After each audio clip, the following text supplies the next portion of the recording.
एक छोटे से गांव के किनारे कच्ची मिट्टी से बनी एक झोंपड़ी थी, जिसकी छत से बरसात में पानी टपकता था और दीवारों पर गरीबी की दरारें साफ दिखाई देती थीं। उसी झोंपड़ी में मोहन नाम का एक साधारण लेकिन बेहद ईमानदार इंसान रहता था, जिसकी उम्र तो ज्यादा नहीं थी, लेकिन जिंदगी ने उसके चेहरे पर थकान और संघर्ष की लकीरें खींच दी थीं।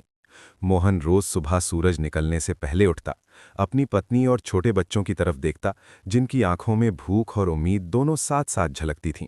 फिर वो झोंपड़ी की एक कोने में टंगी बाबा खाटू श्याम की पुरानी सी तस्वीर के सामने हाथ जोड़कर खड़ा हो जाता और बिना किसी बड़ी मांग के बस इतना कहता कि बाबा, आज भी हिम्मत दे देना। क्योंकि उसके जीवन में मांगने के लिए बहुत कुछ था, लेकिन फिर भी वो कभी अमीरी, सोना चांदी या बड़ा घर नहीं मांगता था। वो सिर्फ इतना चाहता था कि हालात चाहे जैसे भी हों, उसका विश्वास ना टूटे। गांव में लोग उसे एक सीधा साधा मजदूर कहते थे, जो दिन भर ईंट ढोता, खेतों में काम करता या किसी के घर का बोझ उठाता।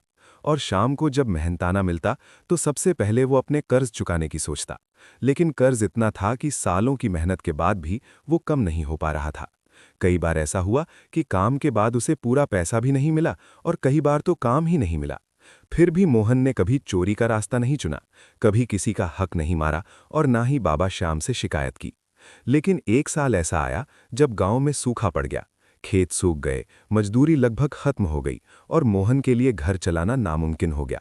उसकी पत्नी कई रातें बिना खाए सो गई ताकि बच्चे थोड़ा खा सकें, और मोहन ये सब देखकर अंदर ही अंदर टूटने लगा। लेकिन फिर भी हर सुबह वही तस्वीर, वही हाथ जोड़ना और वही शब्द, बाबा हिम्मत दे देना। एक दिन हालात इतने बिगड़ गए कि घर में एक मुट्ठी अनाज तक नहीं बचा। बच्चे भूख से रोने लगे और मोहन पहली बार खुद को बेबस महसूस करने लगा। उस दिन वो झोंपड़ी के बाहर बैठकर फूट फूट कर रोया और उसने बाबा से कहा कि अगर मेरी किस्मत में कुछ अच्छा लिखा है तो अब लिख दो, क्योंकि अब सहने की ताकत नहीं बची। उसी रात भूखे पेट सोते हुए उसने एक सपना देखा, जिसमें उसने खुद को खाटू धाम में खड़ा पाया। चारों तरफ शंख की ध्वनि, भक्तों की भीड़ और बीच में मुस्कुराते हुए बाबा खाटू श्याम, जिनके चेहरे पर ऐसी शांति थी जिसे देखकर मोहन का सारा डर खत्म हो गया। बाबा ने उससे ज्यादा कुछ नहीं कहा, बस इतना कहा कि धैर्य रख, तेरी परीक्षा पूरी हुई है। नींद खुलते ही मोहन की आंखों में आंसू थे, लेकिन दिल में एक अजीब सा सुकून था, जैसे किसी ने बोझ हल्का कर दिया हो।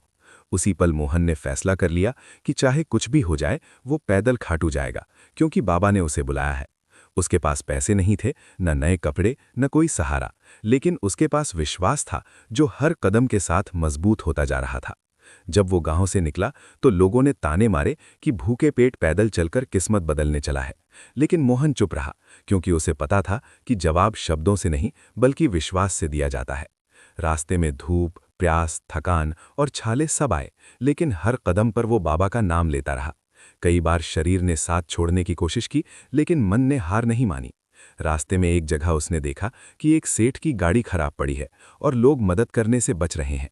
मोहन खुद थका हुआ था, फिर भी उसने बिना कुछ सोचे सेठ की मदद की। सेठ ने पूछा कि बदले में क्या चाहिए, तो मोहन ने कहा कि मैं बाबा श्याम का भक्त हूं और वही मेरी जरूरतें जानते हैं। सेठ ये सुनकर भावुक हो गया और उसने मोहन को भोजन कराया, कुछ पैसे देने चाहे, लेकिन मोहन ने मना कर दिया। कई दिनों की कठिन यात्रा के बाद जब मोहन खाटू धाम पहुंचा तो उसके पैरों में चलने की ताकत नहीं बची थी, लेकिन जैसे ही उसने बाबा के दर्शन किए, उसकी आंखों से आंसू बहने लगे और उसके दिल से एक ही आवाज निकली कि बाबा, जो ठीक समझो वही देना। उसने कोई इच्छा नहीं मांगी, क्योंकि अब उसने सब बाबा पर छोड़ दिया था। दर्शन के बाद वो लौट आया और उसे खुद भी नहीं पता था कि आगे क्या होगा, लेकिन बाबा की लीला शुरू हो चुकी थी।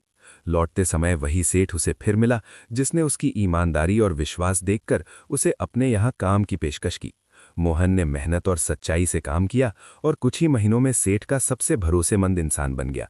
धीरे धीरे उसकी आमदनी बढ़ी, कर्ज उतरने लगा, बच्चों की पढ़ाई शुरू हुई और उसकी झोंपड़ी में पहली बार सुकून ने जगह बनाई।